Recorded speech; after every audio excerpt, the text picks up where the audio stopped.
Hello everybody and welcome back to Vegas Sports Talk, and I just want to say that my prediction was right. It said the Golden Knights were going to lose 4-2 and they lost 4-2.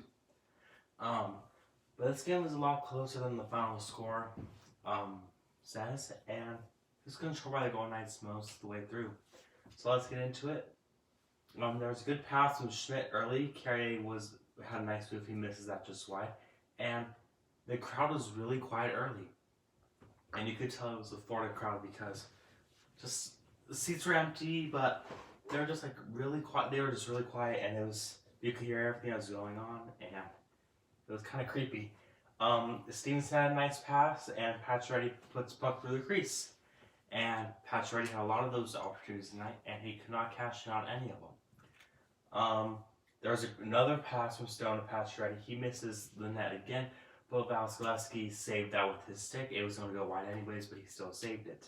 Wall loses his edge and hits Ruda low in the corner. He went right under the knees.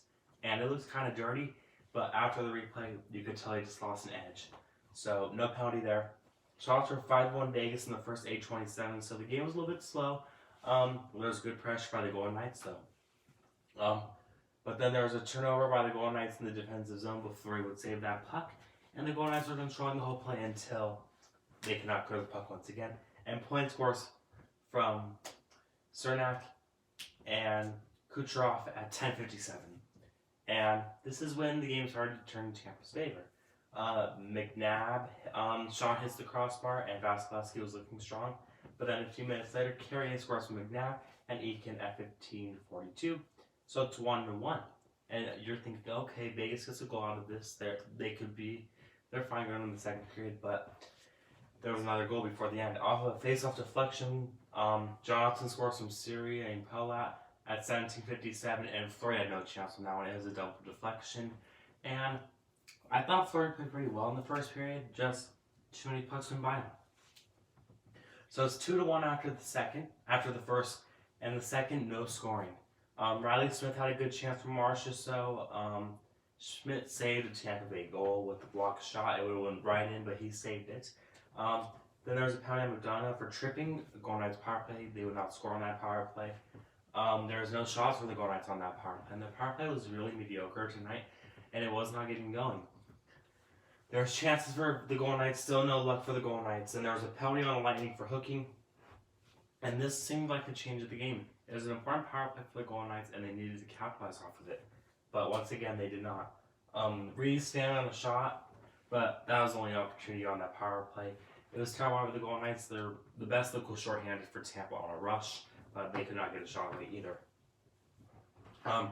There was a big save by Fleury. Then there was another penalty on Tampa, Stamkos, and I said the Golden Knights needed to score. But on that power play, Marchessault had a penalty himself for interference. That penalty was killed. Both penalties were killed going into the third period. So it's 2-1 still for the Lightning. Early Golden Knight pressure to start the period. But Tampa was pushing too. Stone had a good chance, couldn't get the shot away. But then Stastny scores from Marshall McNabb at 3:47.